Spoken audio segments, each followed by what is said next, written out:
பேசுகிறேன். நம்ம நிகழ்ச்சியில் வந்து பல்வேறு தரப்பட்ட குறிப்புகளை வந்து பார்த்துட்டு வந்துட்ருக்கோம்.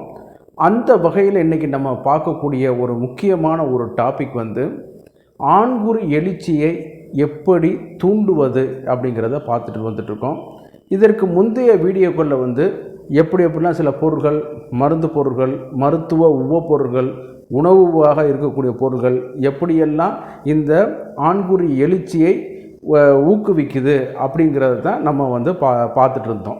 சரிங்களா? இந்த நிகழ்ச்சியை பார்க்குறவங்க வந்து தயவுசெய்து அந்த பழைய வீடியோக்களை பார்த்துட்டு வந்தீங்கன்னா உங்களுக்கு ஒரு ஐடியா கிடைக்கும். இந்த மெக்கானிசம் எப்படி செயல்படுது, எப்படி எழுச்சி உண்டாகுது, இந்த பொருள்கள்லாம் எப்படி அதற்கான பங்கு அளிக்குதுங்கிறது தான் இந்த வீடியோக்களை வந்து பார்க்க போகிறோம். சரிங்களா? நிகழ்ச்சிக்கு போகிறதுக்கு முன்னாடி உங்கள்கிட்ட வந்து ஒரு சின்ன வேண்டுகோள். இந்த நிகழ்ச்சி உங்களுக்கு பிடிச்சிருந்துச்சுன்னா லைக் பண்ணுங்கள். அதே நேரம் இந்த நிகழ்ச்சி மற்றவர்களுக்கும் பயனுள்ளதாக இருக்குன்னு கேட்டிங்கன்னா தயவுசெய்து ஷேர் பண்ணுங்கள். அவங்களுக்கு வந்து ஒரு உபயோகமாக இருக்கும். அதே நேரம் தயவுசெய்து சப்ஸ்கிரைப் பண்ணி எங்களுக்கு வந்து ஹெல்ப் பண்ணுமாறு மிக பணிவோடு கேட்டுக்கொள்கிறேன். நான் உங்கள் டாக்டர் குமார். வாங்க நம்ம நிகழ்ச்சிக்குள்ளே போகலாம். பொதுவாக பணம், பொருள், வீடு, மாளிகை, கோடான கோடிகள் இருந்து ஒரு பெண்ணை நீங்கள் திருப்திப்படுத்த முடியலைன்னா பெண்ணுங்கிறத விடுங்க, இல்லற வாழ்க்கையில் தினசரி கடமைகளில் இது ஒன்று, இந்த உடல் உறவுங்கிறது.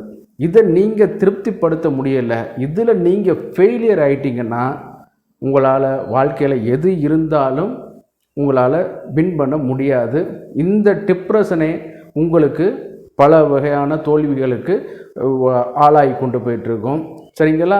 ஒரு தோல்வி, அதாவது ஒரு பயமே இன்னொரு பயத்தை வந்து உருவாக்குதுன்னு சொன்ன மாதிரி இந்த வரக்கூடிய ஒரு ஃபீலிங்கை நம்ம இதில் வந்து அடுத்தடுத்து வந்து நம்மளை வந்து பெர்ஃபார்மன்ஸ் பண்ண முடியாத மாதிரி நம்மளுக்கு பண்ணி கொடுக்க வச்சிடும். சரிங்களா?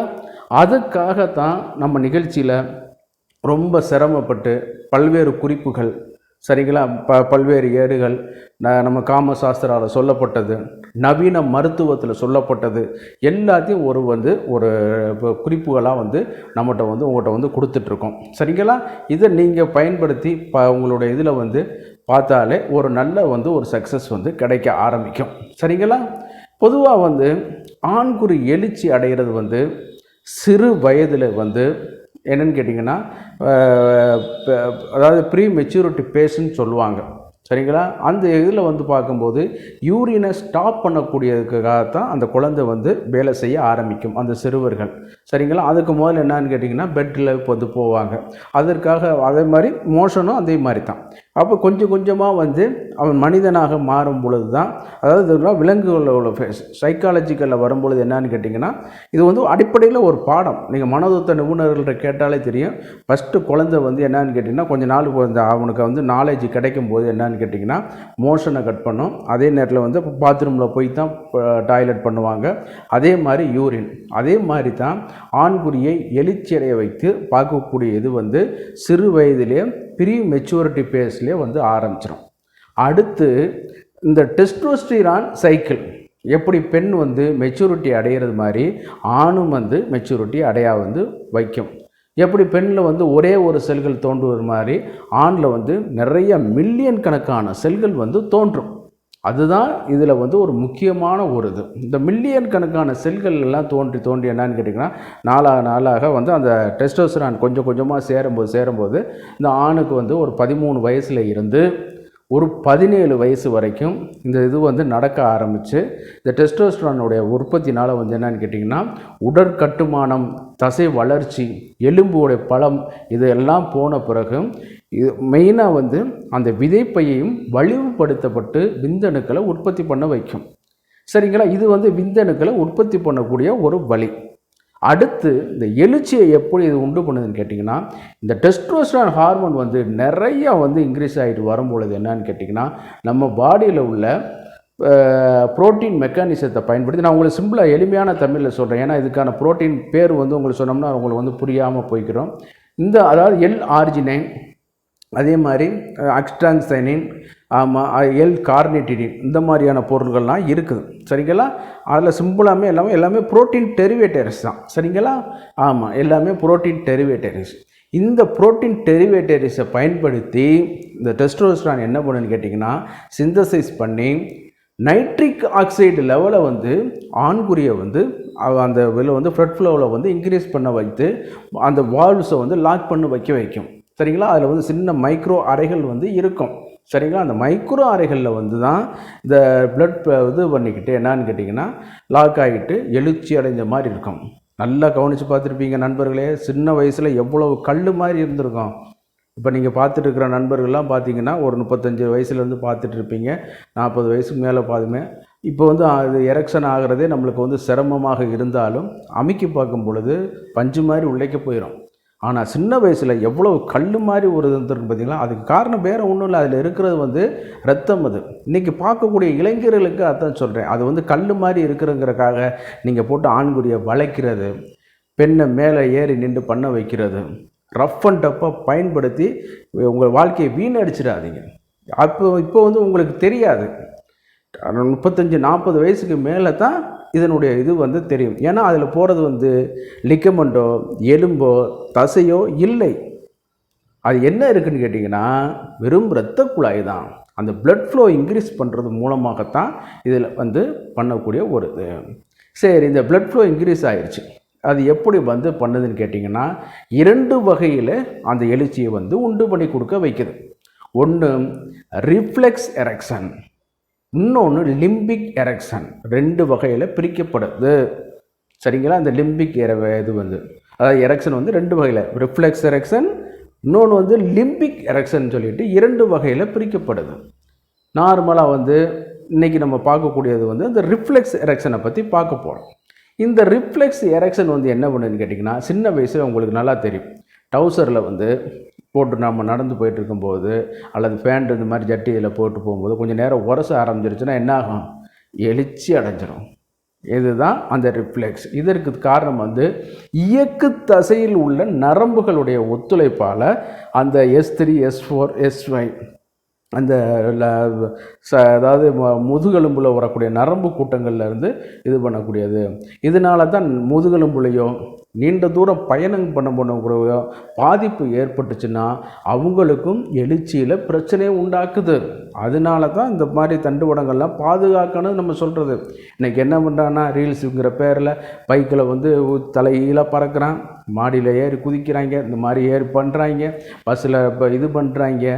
உங்களுக்கு லேசாக அடிபடுறது வந்து இன்றைக்கி தெரியாது. அதனால தான் நம்ம சித்தர்கள்லாம் என்ன சொல்லியிருக்காங்க, தட்டு முட்டு படுவதாலும் வர்மங்கள் வந்து பாதிக்கப்படுன்னு சொல்கிறாங்க. நீங்கள் தட்டி இது பண்ணுறது, கீழே விழுகிறது, ஏதாவது இன்னொரு பொருள் அடிக்கிறது மூலமாக கூட இந்த முதுகெலும்பு உள்ள நரம்பு மண்டலம் பாதிக்கப்படும் பொழுது இந்த ரிஃப்ளெக்ஸ் எரெக்ஷன் வந்து குறைய ஆரம்பிச்சிடும். இதெல்லாம் வந்து அதனுடைய பாதிப்பை தான் நான் சொல்கிறேன். சரிங்களா? இப்போ இந்த ரிஃப்ளெக்ஸ் எரெக்ஷன் வந்து அந்த இயக்கு தசை உள்ள நரம்பு மண்டலத்தை வந்து தூண்டப்படும் பொழுது என்னன்னு கேட்டிங்கன்னா ஆண்குறி வந்து எழுச்சியாகும். சரி, இது நம்ம எப்படி இந்த ப்ராக்டிக்கலுக்கு அப்ளிகபிள் ஆகிறது அப்படிங்கிறத இப்போ பார்க்க போகிறோம். சிலவங்களுக்கு எழுச்சியே இருக்காது. ஆமாம், இந்த மாதிரியான கண்டிஷனில் வந்து என்னன்னு கேட்டிங்கன்னா பெண்குறியில் வந்து இதை வந்து ஆண்குறியை வந்து கொஞ்சம் ரப் பண்ணுவது மூலமாகவோ அல்லது பெண்குறி கிடைக்காத போதும் நமது கைகளாலேயே அது தூண்டப்படுவதன் மூலமாகவோ நிச்சயமாக எழுச்சி அடைய வைக்க முடியும். அது கேட்டிங்கன்னா நரம்பு மண்டலம் சரியாக இருந்தால். நீங்கள் சுகர் வந்து பாதிச்சு நரம்பு மண்டலம் பாதிக்கப்பட்டு சரிங்களா நியூரோபதி ஸ்டார்ட் ஆகிட்டுனா அது வந்து கொஞ்சம் இதாகித்தான் டிலேட் ஆகும். டிலேட் ஆனாலுமே அந்த எரெக்ஷன் ஆகித்தான் அது வந்து ஸ்பெர்மை வந்து தள்ளக்கூட ஒரு அமைப்பு வந்து உண்டாக்கும். இந்த ரிஃப்ளெக்ஸ் எரெக்ஷனை வந்து நீங்கள் ஆயில் போட்டு கூட மசாஜ் பண்ணலாம். ரஃப் அண்ட் டப்பாக பண்ணிடாதீங்க, லைட்டாக வந்து மசாஜ் வந்து பண்ணிக்கிற வேண்டியது. அதே நேரத்தில் வந்து பெண்குறியில் வந்து இன்னொரு பார்ட்னரையே நீங்கள் வந்து அந்த ரஃப் பண்ணுவதன் மூலமாக கூட நீங்கள் வந்து இதை வந்து தூண்டுதலாக அடைய வைக்க முடியும். அதற்கு பேர் தான் அறிவியல் பூர்வமாகவே இது வந்து சொல்லப்பட்ட பேர் வந்து ரிஃப்ளெக்ஸ் எரெக்ஷன். இந்த லிம்பிக் எரெக்ஷன் வந்து இதோட பெரிய டாபிக். சரிங்களா? அதை வந்து இன்னொரு நாள் இன்னொரு வீடியோவில் வந்து பார்ப்போம். சரிங்களா? இந்த ரிஃப்ளெக்ஸ் எரெக்ஷனை வந்து எல்லாராலையுமே அடைய வைக்க முடியும். ஓரளவு அதற்கான நம்மளுக்கு வந்து ஒரு ஃபிசிக்கல் வில் உடலுறவு பண்ணணும் அப்படிங்கிற ஒரு இதில் இருந்தாலும் இருக்கிறவங்களுக்கும் அதே நேரம் வந்து நம்ம பார்ட்னர் வந்து நம்மளை வந்து கொஞ்சம் என்கரேஜ் பண்ணக்கூடியவங்களுக்கும், அதுதான் சொல்கிறது, குடும்பத்தில் இருக்கிறவங்களுக்கு இது வந்து ஒரு முக்கியமான ஒரு இது. மனைவியை திருப்திப்படுத்தணும், நம்மளோட சார்ந்தவங்களை திருப்திப்படுத்தணுங்கும் போது இந்த பொசிஷன், இந்த ரிஃப்ளெக்ஸ் எரெக்ஷன் மூலமாக நீங்கள் இதை வந்து சரி செய்ய முடியும். நல்ல ஒரு உடலுறவில் வந்து இது பண்ண முடியும். சரிங்களா? உடலுறவில் இந்த மாதிரி ஆண்குறி எழுச்சி இல்லைன்னு நீங்கள் அமைதியாக மட்டும் இருந்துடாது. அது வந்து என்னன்னு கேட்டிங்கன்னா இன்னும் ஃபீஸ் அடித்து போயிடும், வாழ்க்கை நாசமாக போயிடும். சரிங்களா? பண்ண முடியும். ஒரு 2-3 நாளைக்கு ஒரு தடவையாவது தயவு செய்து நீங்கள் களத்தில் இறங்கி களம் கண்டால்தான் உங்களால் அடுத்தடுத்து வந்து இந்த பிரச்சனையிலேருந்து அவுட்கம் பண்ணி வர முடியும். அப்படியே நீங்கள் இதாக இல்லாத பட்சத்தில் என்னன்னு கேட்டிங்கன்னா அப்படியே குறைஞ்சு இதாக ஆரம்பிக்கும்.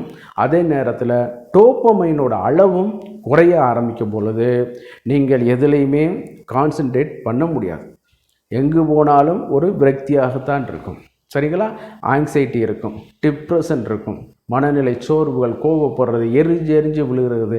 இதெல்லாம் பார்த்தோம்னா அந்த காலத்தில் 40 வயசில் நாய் கோணம்னு எதுக்காக சொன்னாங்க? இன்றைக்கி உடுந்த மாதிரி மெடிக்கல் இதெல்லாம் அந்த காலத்தில் கிடையாது. ஆமாம், இந்த பழமொழி வந்து எப்போயோ நூற்றாண்டுகளுக்கு முன்னாடி சொல்லிட்டாங்க. அன்றைக்கெல்லாம் வந்து மனிதனுடைய உச்சகட்ட ஆயுள் காலமே 35 வயசு வரைக்கும் தான். சரிங்களா? அப்போ 40 வயசில் நாய் குணம்னு எப்படி சொன்னாங்கன்னு கேட்டிங்கன்னா, எல்லாமே 16 வயசுக்குள்ளேயே குழந்தை பிறந்து கல்யாணம் பண்ணி எல்லாமே பண்ணி முடித்த பிறகு அந்த சைலண்டாக சுகர் இந்த மாதிரியான பிரச்சனைகள் வந்து வர ஆரம்பிச்சிடும் 40 வயசில். அப்போ இந்த நரம்பு மண்டலங்கள்லாம் பாதிக்கப்படும் பொழுது அவங்களால இந்த மாதிரி பெர்ஃபார்மன்ஸ் பண்ண முடியாத ஒரு காரணத்தினால என்னன்னு கேட்டிங்கன்னா டோப்பமைனோட அளவு வந்து குறைய ஆரம்பிக்கும் போது நம்மளே எரிஞ்சு விழ ஆரம்பிச்சிருவாங்க. எப்படி பெண்ணுக்கு மாதவிடாய் சம்மந்தப்பட்ட காலகாலங்கள் வரும்போது சில ஆங்ஸைட்டி டிஸார்டர் இருக்கு இல்லையா, மறுக்க முடியாது. அதே மாதிரி தான் ஆணுக்கும். பெண்ணுக்கு ஒரு நியாயம், ஆணுக்கு ஒரு நியாயம், அதுதான் இங்கே நடக்குது. ஆமாம், அதனால தான் ஆணுக்கு உங்கள் மாதிரி ஒரு சப்போர்ட் பண்ணக்கூடிய ஒரு நேச்சராக இருந்தவங்களுக்கு அது வந்து கொஞ்சம் கொஞ்சமாக அவங்க வந்து அவுட்கம் பண்ண வர முடியும். அதனால தான் நம்ம திருப்பி படித்து சொல்கிறது, செய்ய முடியுதோ இல்லையோ இந்த ஆக்ஷனில் வந்து உங்களுக்கு ஆண்குறி இருக்கிற வரைக்கும், உயிர் இருக்கிற வரைக்கும், உடல் இருக்கிற வரைக்கும் நீங்கள் இதுக்கான இதை வந்து நீங்கள் தொடர்ந்து ஈடுபட்டுக்கிட்டே வாங்க. ஆமாம், அதற்கு சப்போர்ட் பண்ணக்கூடிய பார்ட்னர் தான் நம்மளுக்கு இல்லற துணையாக இருக்க வேண்டும். சரிங்களா? இதுக்கு வந்து வெளியில் போகிறவங்களுக்கு, வேறு நாடுகளில் போய் பண்ணுறவங்களுக்கெல்லாம் இந்த வீடியோ வந்து தயவு செய்து அப்ளிகபிள் ஆகாது. ஒருவனுக்கு ஒருத்திங்கிறத மட்டும் ஃபாலோ பண்ணுங்கள். இந்த ரிஃப்ளெக்ஸ் எரெக்ஷனை வந்து நீங்களும் உங்கள் பார்ட்னர்கிட்ட நீங்கள் ஒரு ட்ரை பண்ணி பாருங்கள். உங்களுக்கும் ஒரு நல்ல ஒரு இம்ப்ரூவ்மெண்ட் கிடைக்கும். அடுத்து இந்த லிம்பிக் எரெக்ஷனை வந்து இன்னொரு தடவையில் நம்ம வந்து வீடியோவில் வந்து பார்ப்போம். அது கொஞ்சம் எலாபரேட்டாக போகக்கூடியது. சரிங்களா? ஆமாம், ஹார்மோன்ஸ் எல்லாத்தையும் வரக்கூடியது. ஆனால் அது எல்லாத்தையும் பிரெயின் என்ன ஒன்று செகண்டில் வந்து சொல்லி எரெக்ஷன் பண்ணி கொடுத்துடும். அதனால் நம்மளுக்கு தெரியறது இல்லை. ஆனால் நான் சொல்ல ஆரம்பித்தேன்னா மினிமம் ஒரு 5-10 நிமிஷம் அது வீடியோவாக போட்டால்தான் அதை வந்து நம்ம வந்து பண்ண முடியும். சரிங்களா? சரி, நிகழ்ச்சியோட இறுதி பகுதிக்கு வந்துட்டோம் நண்பர்களே. இந்த இதை வந்து நீங்கள் வந்து பெர்ஃபார்மன்ஸ் பண்ணி பாருங்கள், உங்களுக்கே நல்ல பலன் வந்து கிடைக்கும். அதே நேரம் அந்த நிகழ்ச்சி உங்களுக்கு பிடிச்சிருந்துச்சுன்னா லைக் பண்ணுங்கள். அதே நேரம் வந்து மற்றவர்களுக்கும் பயனுள்ளதாக இருக்குதுன்னு கேட்டிங்கன்னா ஷேர் பண்ணி எனக்கு ஹெல்ப் பண்ணுங்கள். தயவுசெய்து சப்ஸ்கிரைப் பண்ணி எனக்கு ஹெல்ப் பண்ணுமாறு மிக பணிவோடு கேட்டுக்கொள்கிறேன்.